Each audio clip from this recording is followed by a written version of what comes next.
Assalamualaikum warahmatullahi wabarakatuh. Bismillahirrahmanirrahim. Alhamdulillahi rabbil alamin. Wabihi nasta'in. Wa na'udzu bihi min shururi anfusina wa min sayyiati a'malina.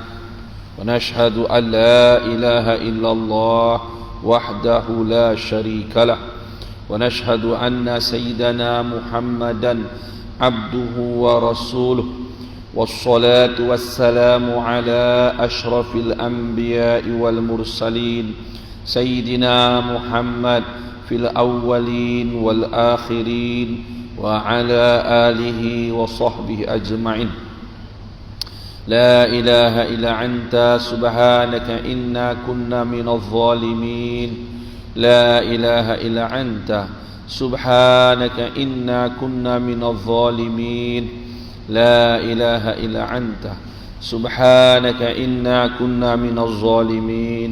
ربنا زدنا علما نافعا وارزقنا فهما واسعا وارزقنا فهم الأنبياء والمرسلين وإلهام الملائكة المقربين. Walhamdulillahi rabbil alamin. Amma ba'du, usikum wa nafsi bitaqwallah faqad fazal muttaqun. Alhamdulillah yang dikasihi dan dihormati ashabul fadilah, para imam, para asatiz, tuan-tuan yang mentadbir masjid, yang berkhidmat dengan masjid, pemimpin masyarakat serta ahli jamaah yang dirahmati lagi diberkati Allah. Alhamdulillah, kita memuji Allah Subhanahu wa taala kerana menzahirkan syukur kehadratnya di atas limpahan rahmat dan hidayah yang dianugerahkan kepada kita. Jadi dapatlah kita sama-sama berbakti kepadanya pada malam yang berkat ini. Kita beriktikaf dan kita menyebut-nyebut keagungan dan kebesarannya. Jadi insya-Allah pada malam ni kita akan cuba berkongsi sedikit sebanyak ala kadar kemampuan yang dianugerahkan daripada kitab Tuhfatur Raghibin. Tak silapnya kalau kitab saya ni muka surat 62 lah. Dan kata Syekh Abu Syukur Salmi Qaddassallahu sirrah. Bismillahirrahmanirrahim. Allahumma salli ala Sayyidina Muhammad wa ala alihi wa sahbihi wa barik wa sallim. Amma ba'du. Qala musannif rahimahullahu ta'ala wa nafa'ana bi ulumihi fid daraini amin. Dan kata Syekh Abu Syukur Salmi Qaddassallahu sirrahu, mana semoga Allah Subhanahu wa ta'ala mensucikan akan sirnya. Sirnya, rahsianya. Rahsia apa? Sesuatu perkara yang Allah Subhanahu wa taala letakkan dalam setiap jiwa orang mukmin itu ada rahsia yang boleh mendapat ilmu laduni. Kita ambil yang basic macam itulah. Jadi orang-orang yang sudah bersih rohnya itu, maka mereka akan mendapatlah ilmu-ilmu yang dipanggil ilmu laduni. Okeylah. Kebiasaannya orang ini sudah mencapai darjat kewalian, mana wali Allah lah. Okey. Jadi kata Syekh Abu Syukur Salmi di dalam kitab Tamhid. Jadi Syekh Abu Syukur ni ada tulis nama kitab dia Tamhid, bahawa bid'ah itu 5 perkara. Masih lagi membicarakan berkaitan dengan bid'ah. Kita dah jelas dah itu hari mengikut apa ni, bid'ah ni ada yang sesat dan ada yang baik kan. Yang sesat itu dah dijelaskan. Setiap bid'ah, mana sesuatu perkara dalam urusan ibadat agama ini yang direka cipta, segi akidah, segi perbuatan dan sebagainya direka cipta. Tak ada contoh lah. Tapi bid'ah ni ada 2 jenis. Satu bid'ah yang sesat, Yang kedua bid'ah yang baik, hasanah. Nah, jadi Imam Syafi'i memberi garis panduan bahawasanya sekiranya bid'ah tersebut bercanggah dengan Al-Quran, dengan hadis, bercanggah dengan ijma' dan qiyas, maka itu bid'ah yang sesat. Tapi kalau dia tak bercanggah dengan Quran, dengan hadis, dengan ijma' ulama dan qiyas, maka itu dipanggil bid'ah yang baik. Okey. Jadi Syekh Syakur ni pula, Syukur ni, Abu Syukur Salmi, dia membahagi pula bid'ah ni ada 5 perkara. Pertama, bid'ah pada zat Allah. Kedua, bid'ah pada kalam Allah. Ketiga, bid'ah pada sifat Allah. Keempat, bid'ah pada segala perbuatan hamba. Kelima, bid'ah pada segala sahabat Rasulullah. Adapun bid'ah pada zat Allah, pada af'al, yakni pada perbuatan Allah, pada kalam Allah, dan pada segala sifat Allah dengan tiada sebenarnya, maka ia sama sekali kufur.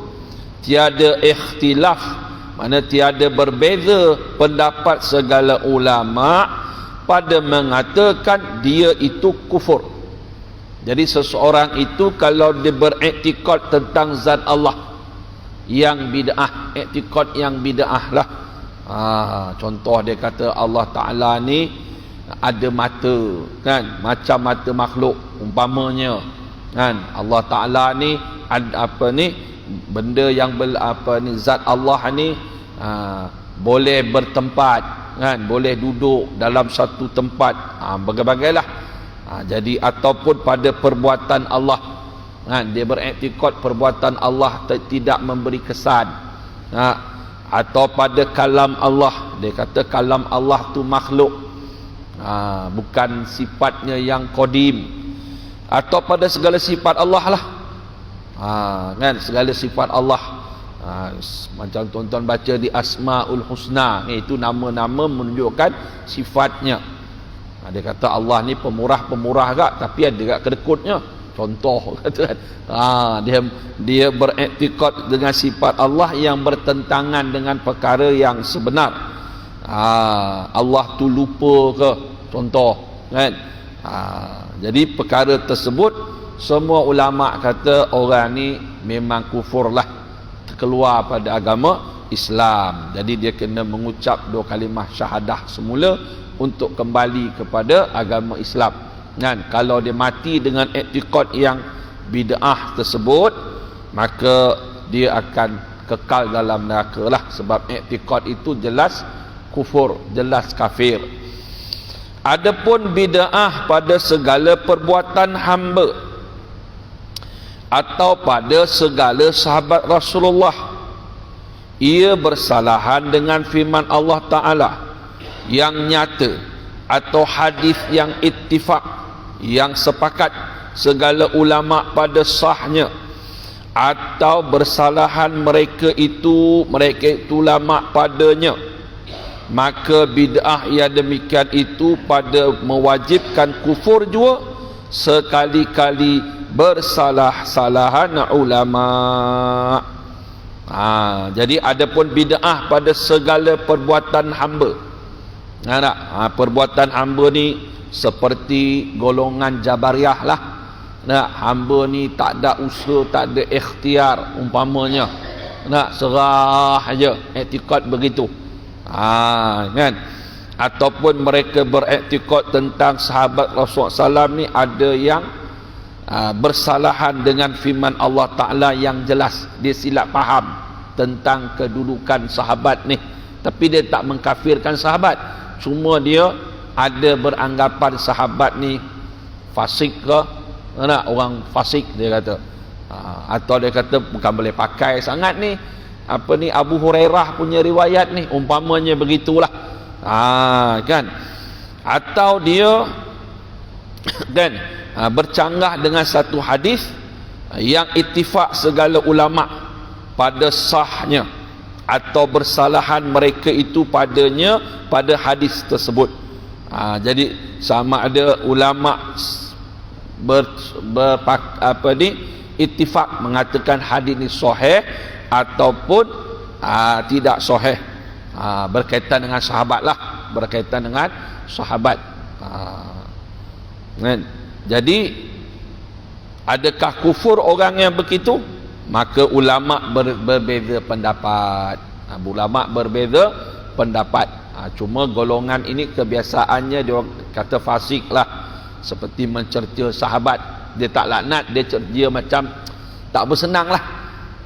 Kan Abu Hurairah ni pun bukannya betul kot. Contoh kan Sayyidina Abu Bakar ni pun ada kelemahan-kelemahannya.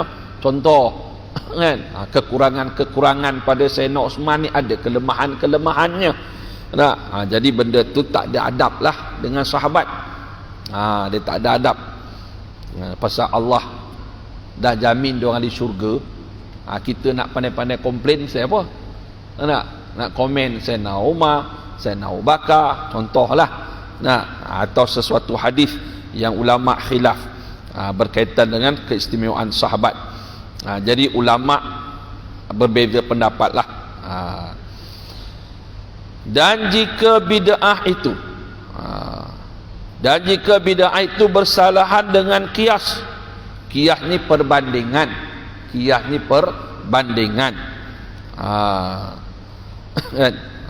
Dia banding salah. Contoh kata dalam kitab lah, dia mengaji bila kita musafir, dalam kita ni puasa Ramadan, kemudian kita keluar musafir sebelum masuk waktu subuh bulan Ramadan. Jadi dibenarkan kita tak puasa. Dibenarkan kita tak puasa, tak wajib puasa. Tapi kalau berpuasa lagi bagus. Musafir lah, katalah pergi ke balik Kok Diang, keluar sini sebelum subuh. Subuh pukul 4 pagi kita pun keluar rumah. Sampai tengah jalan kita pun pukul 10 pagi makan. Kena tangkap tu masalah lain. Jangan makan depan orang ramai lah. Dia bawa bekal makan. Tak berdosa lah sebab ni musafir kan. Kok Diang tu beratus kilometer. Contoh. Lepas tu dia silap kias. Dia kata kalau puasa Ramadan ni pun tak wajib dalam musafir, jadi semayang fardu pun tak wajib. Dikiaskannya.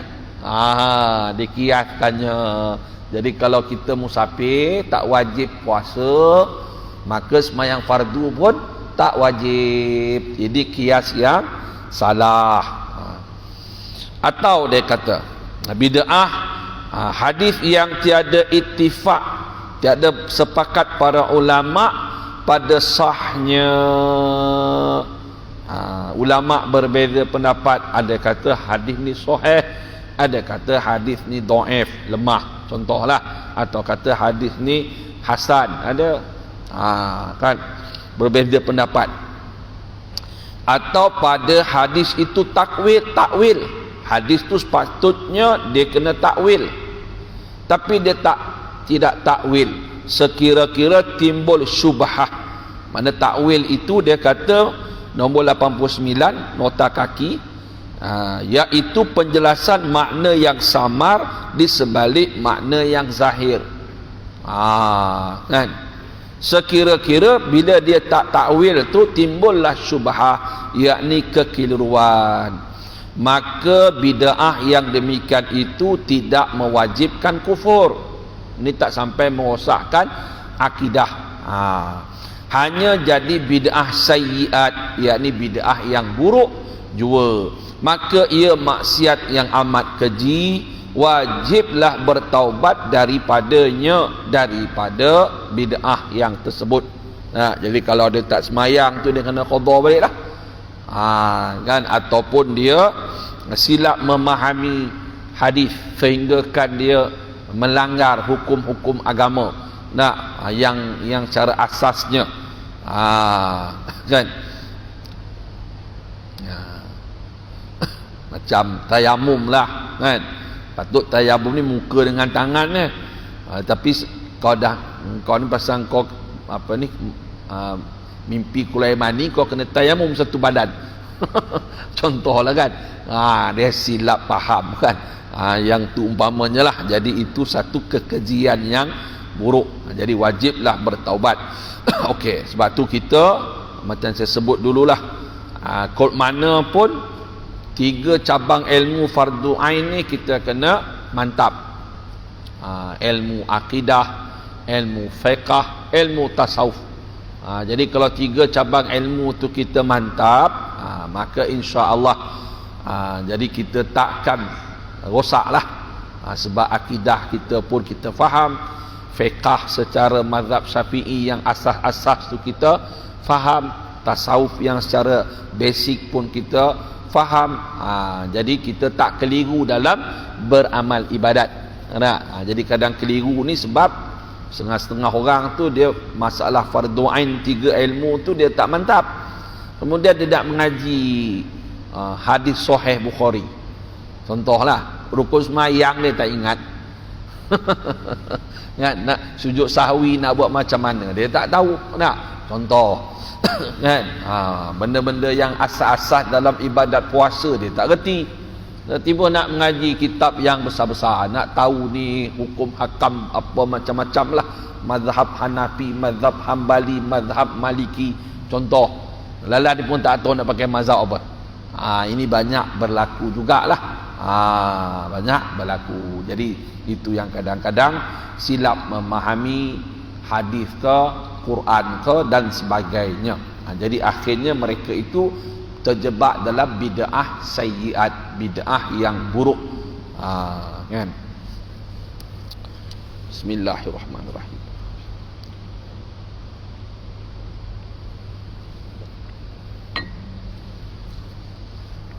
Okey.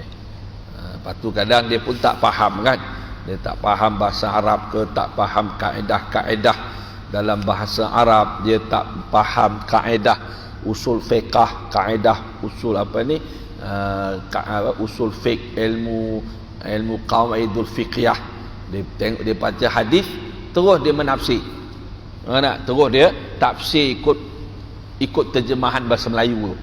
Kan, ini yang betul, yang sahihnya. Itu jadi rosaklah pahamannya.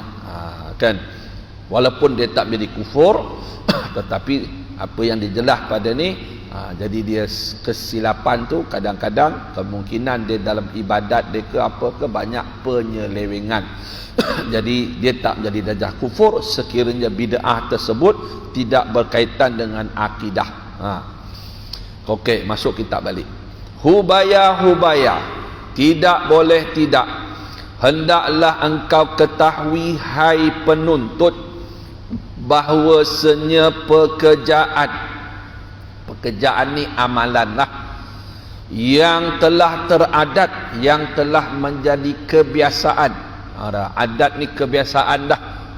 Jadi kita manusia ni bukan orang Melayu punya. Dia dengan adat tu dia kuat lebih pada agama. Adat tu dia pegang sungguh lah, lebih pada hukum hakam ni, bukan orang Melayu je. India pun sama jugalah, India Muslim, orang Arab sama je. Jadi kadang ada adat tu lebih dia pegang daripada agama. Okey, jadi bahawasanya pekerjaan yang telah teradat pada sesetengah negeri bawah angin. Dia kata nota kaki bawah angin iaitu kepulauan Melayu. Kalau atas angin ni belah, bukan Melayu pula kan, belah barat lah kan, boleh jadilah tu. Bawah angin. Ini pun kita pun tak tahu ni pasal apa dia panggil bawah angin. Adalah pasal tu, ilmu kena mengaji ilmu ni pula. Saya tak mengaji ni, kena tanya orang pakar bahasa. Kenapa panggil bawah angin? Apa di atas? Kenapa? Mesti ada pasal. Kalau tuan-tuan tahu nanti bagi itulah Pak Imam, nanti Pak Imam bagi tahu saya. Pasal kan, nanti saya datang sekali lagi pasal ni untuk ustaz. Senang saya kan. Seperti apa dia punya adat dia, setengah-setengah kawasan negeri Melayu ni. Masuklah Jawa, Bugis ke, Minang ke, DK Melayu lah. membuang fasilah dan menyangkar. Apa dia fasilah? Nota kaki dia kata membuang sial, buang suwi. Dan menyangkar. Menyangkar ni menjamu hantu atau syaitan. Setengah orang panggil apa? Semah. Tengok dulu kata panggil kena semah. Kena sembelih kambing. Kena darah kambing tu kena ni. Kena percik-percik kat gelanggang gasing gitu. Dia main gasing, menyangkalah ya. Orang dulu kan. Dia main gasing, patah kaki orang. Gasing tu pun kena luka. Dia kata gelanggang gasing ni kena semah, dia kata. Pun ada. Itu dia panggil dalam bahasa ni menyangkar. Menyangkar atau fasilah ni buang sial. Upacara tersebut ada upacara dia. Dan barang yang seumpamanya, dan yang seumpama ni lah amalan ni adalah bid'ah pada perbuatan hamba yang bercanggah dengan Al-Quran, hadis, qaul sahabat dan ijma' sekalian ulama. Ini satu bid'ah yang berkaitan dengan perbuatan hamba yang bercanggah dengan Quran. Quran tak suruh kita jamu hantu syaitan. Dalam hadis tak sebut suruh kita buang suwi cara yang tak betul.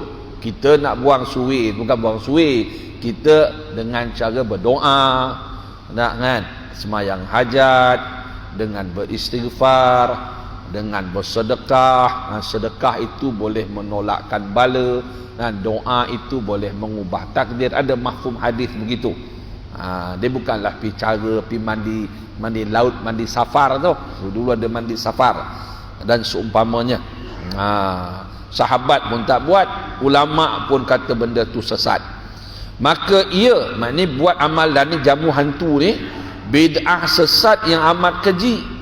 Wajib atas orang yang mengerjakannya segera bertaubat daripadanya, dan wajib atas segala raja-raja dan orang besar, yakni orang yang berkuasa lah. Orang besar ni orang yang ada kuasa, penghulu ke. Zaman tu adalah dia punya pemimpin yang raja-raja lantik. Jadi wajib atas segala raja-raja dan orang besar menghilangkan fasilah dan menyangkar. Kerana demikian itu daripada pekerjaan maksiat yang mengandungi berbagai kemungkaran, dan tiap-tiap pekerjaan yang mungkar itu wajib ditegah dan dihilangkannya dengan perintah Allah Ta'ala dan Rasulnya di dalam beberapa nas Al-Quran dan hadis. Kan? Jadi sebenarnya amalan bagi jamu hantu ni bukan orang Melayu je buat. Semua bangsa buat. Arab pun buat. Orang putih pun buat juga. Kan? Siam pun buat. India pun buat. Iran pun buat. Bila datang Islam, benda tu dibasmi. Disebabkan Syekh ni orang Melayu, dia cerita pasal orang Melayu lah. Sebenarnya bagi hantu makan ni bukan orang Melayu je buat, semua bangsa kafir. Lepas tu masalahnya bila dah masuk Islam masih bawa amalan ni. Kan, bila masuk Islam dia bawa amalan-amalan khurafat ni, amalan-amalan yang bercanggah dengan Quran, hadis, qaul sahabat dan ijma' ulama. Itu yang perlu dibantras. Okey, jadi dia kata dalam amalan ni banyak kemungkaran, berbagai-bagai, bukan satu kemungkaran, banyak. Dan setiap kemungkaran itu wajib kita tegah dan wajib kita hilang. Lebih-lebih lagi orang yang Allah Ta'ala anugerahkan kekuasaan pemerintahan, maka lebih wajiblah ke atas mereka itu. Macam kita masyarakat, mungkin kita tak mampu nak buat lebih-lebih, paling kuat pun mungkin kita nasihat atau kita memberi pengaduan kepada pihak yang berkuasa. Soal, berapa bagaikah kemungkaran yang terkandung di dalam pekerjaan berbuang fasilah dan menyangkar itu? Berapa banyak dia kata? Dia buat soal. Imam Syekh Abdul Syah Banjari dia buat soal, lepas tu dia tolong jawab. Adapun kepelbagaian kemungkaran yang terkandung di dalam pekerjaan itu amat banyak. Banyak sangat dia kata. Pertama, setengah daripadanya atau sebahagian daripada kemungkaran yang terdapat dalam jamu hantu dengan buang sial ni adalah tabzirun namanya. Artinya membuang harta dengan membelanjakannya pada pekerjaan yang diharamkan. Inilah arti tabzir. Jadi pembaziran ni bukan nak perlu banyak. Pembaziran ni iaitu seseorang yang membelanjakan hartanya. Mana dia buang harta dengan dia belanjakan harta dia pada benda yang haram, walau 1 sen. Itu kira bazir lah. Walau satu sen dia kira bazir. Dia bukan mesti banyak. Buat benda haram 1 sen. Contoh, kira bazir lah tu. Kira bazir. Tapi kita tak kan, kita faham bazir ni bila makan tak habis. Bazir kau makan tak habis. Tapi kalau makan tak habis bagi binatang makan, taklah bazir. Tak habis ni bagi, tapi duduk taman macam binatang makan tak? Macam ni tak, bukan boleh bela apa itik kebau lembu dalam taman ni kan. Orang kampung boleh lah. Lebih-lebih nasi tu bagi apa, ayam makan. Kan? Yalah. Nanti pembaziran. Pembaziran ni dia kata masjid ni pasal kon banyak-banyak bazir. Tak bazir kan, pasal orang selesa duduk sampai nak tidur rasanya. Contoh kan. Itu bazir ni pasang lampu banyak-banyak, terang masjid, bazir. Tak bazir bila terang tu tang jauh nampak dah. Dia kata masjid tu kan cerah, jadi nak datang tu rasa ceria. Tak bazir. Tu buat stadium Bukit Jalil tu bazir. Pasal benda tu kan. Itu tak bazir pula kita kata. Tok Guru saya bercarah kan. Tu buat stadium tu bazir tu. Kan, bukan dia pakai untuk kebaikan banyak pun. Banyak kemungkaran dia buat ni. Main bola pakai seluar pendek. Contoh kan, leka berhabis. Nasib baik Dr. Zul dia cerdik sikit nak berdakwah kan. Adalah dia buat semayang maghrib dulu berjemaah. Pelan-pelan lah. Pelan-pelan lah. Kalau tak tu parah kita. Bazir kan. Bazir ni kena ingat tu. Walau 1 sen, walau seduit, walau setengah sen, buat benda haram dia ke bazir. Dia ke bazir. Jalan kebaikan banyak mana pun tak bazir. Inilah arti tabzir. Mana? Dan orang yang membuang-buang harta dan yang membelanjakannya pada pekerjaan yang demikian itu dinamai membazir. Jadi orang yang buat itu dinamakan membazir. Amalan itu dipanggil tabzir. Tapi bahasa kita sebut membazir ni perbuatan tu. Tapi dia kata orang yang membuang-buang harta dan yang membelanjakan pada pekerjaan yang demikian itu dinamai membazir. Maka ia suatu kemungkaran yang ditegakkan Allah Ta'ala dan Rasulnya dalam beberapa nas ayat Al-Quran dan hadis seperti firman Allah Ta'ala, wala tubazzir tabzira innal mubazzirina kanu ikhwanasy syayatin. Maksudnya, jangan engkau belanjakan hartamu dengan boros yang melampau. Yang ini pembaziran lah. Kerana bahawasanya orang-orang yang boros itu saudara segala syaitan juga. Kan? Jadi Allah kata wala tubazzir tabzira. Jangan engkau membuat belanjakan hartamu dengan boros yang melampau. Okey, boros ni kalau bahasa orang Patani yang saya tahulah, mungkin sama dengan orang Kelantan. Boros ni artinya pemurah. Boros orang dia. Boros orang tu. Mana orang tu pemurah. Kita kalau boros tu membazir. Dia beza sikit lah. Dia beza. Kan? Boros. Boros benar dia tu. Mana pemurah benar. Okey, kali bahasa kita boros ni membazir. Okey. Jadi pembaziran itu, orang yang membazir itu Allah kata adalah saudara segala syaitan juga. Saudara macam mana? Iaitu pada pihak terpedaya dengan pedayaannya dan bersama-sama dengan dia, dengan syaitan, mengerjakan pekerjaan yang ditegahkan Allah Ta'ala dan Rasulnya. Okey, disamakan saudara itu bukan saudara satu keturunan, bukan saudara satu saudara sekampung, saudara seakidah, saudara ipalamai, kan, bersemenda. Tapi maksud saudara dengan syaitan, saudara dari segi sudut kita terpedaya dengan tipuannya. Saudara dari satu sudut sama-sama melanggar perintah Allah Ta'ala. Itu saudara syaitan. Bukan saudara satu keturunan. Kan? Bukan saudara sebab dia syaitan tu abang ipar kita adik ipar dia. Bukan saudara segitu. Hai sekalian saudara yang akil, yakni berakal, dengarlah tegahan Allah Ta'ala daripada mengerjakan pekerjaan orang yang membazir. Dan Allah Ta'ala mencela orang yang membazir sekira-kira Allah Ta'ala menyamakannya dengan para syaitan yang sejahat-jahat makhluk. Adakah patut pekerjaan pembaziran itu dipermuliakan dan diperbesarkan, padahal Allah Ta'ala menegah dan mencelanya?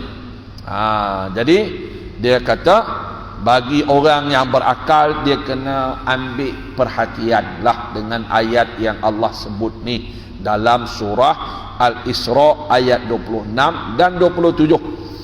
Jadi Allah Subhanahu wa Ta'ala mencela orang yang membazir ini, sehingga kan Allah menyamakan, bukan sekadar berkata dia itu sahabat syaitan atau pengikut syaitan, tetapi Allah kata mereka saudara syaitan. Saudara ni kalau terlampau dekat, saudara boleh jadi wali nikah. Saudara boleh makan faraid, tengok saudara lah. Tengok saudara kan. Ada jenis saudara yang boleh jadi wali. Bapa, datuk sebelah bapa, kan? Atau adik-beradik lelaki satu bapa. Itulah dia punya maksud saudara dia. Punyalah teruk. Ataupun boleh makan faraid, kan? Saudara tu ada saudara yang haram berkahwin. Macam itulah kedudukannya. Luasnya bahasa Allah Ta'ala mencela orang membazir ni. Jadi orang bazir ni Allah tak kata dia pengikut syaitan, Allah tak kata dia penyokong syaitan, tapi Allah kata dia saudara syaitan. Mana berat sangat amalan pembaziran ini. Dan tak sepatutnya kita mempermuliakan, menghormati amalan-amalan pembaziran. Jadi kita kembali balik pada poin, memberi jamu hantu makan ini atau membuang sial ini adalah satu bentuk pembaziran. Kenapa dia membazir? Kerana pembaziran itu maksudnya adalah membelanjakan harta untuk buat benda yang haram, walaupun sedikit sekalipun, walau sebutir beras, maka itu pun dia kira membazir. Kan, bukan nak tunggu banyak baru kira membazir.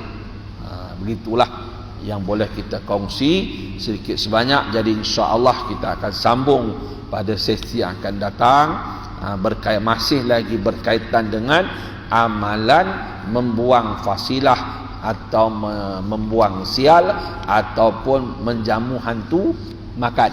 Yang ni adalah satu adat yang diamalkan oleh orang-orang Melayu dahulu kala. Mungkin sekarang pun ada, kita tak tahulah.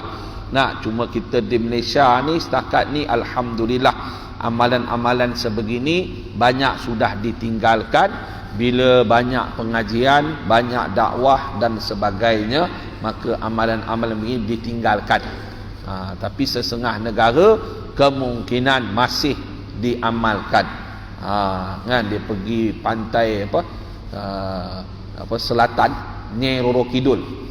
Saya tengok dalam TV tu Misteri Nusantara ke apa, macam nak pergi umrah.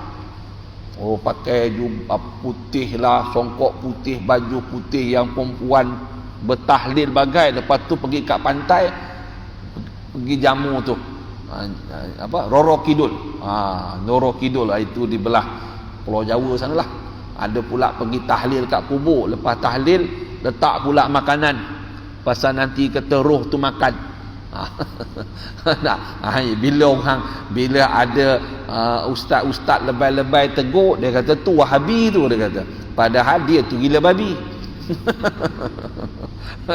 Kan? Ada ulama tegur benda tu bazir, tak betul dengan sunnah, dia kata Wahabi pula dah. Padahal dia tu gila babi. Ada bukan betul kan. Tu masalah betul. Agak-agak lah sikit benda yang hak, tak kira lah pada Wahabi ke tak Wahabi ke, asal benda tu betul, terima sudahlah.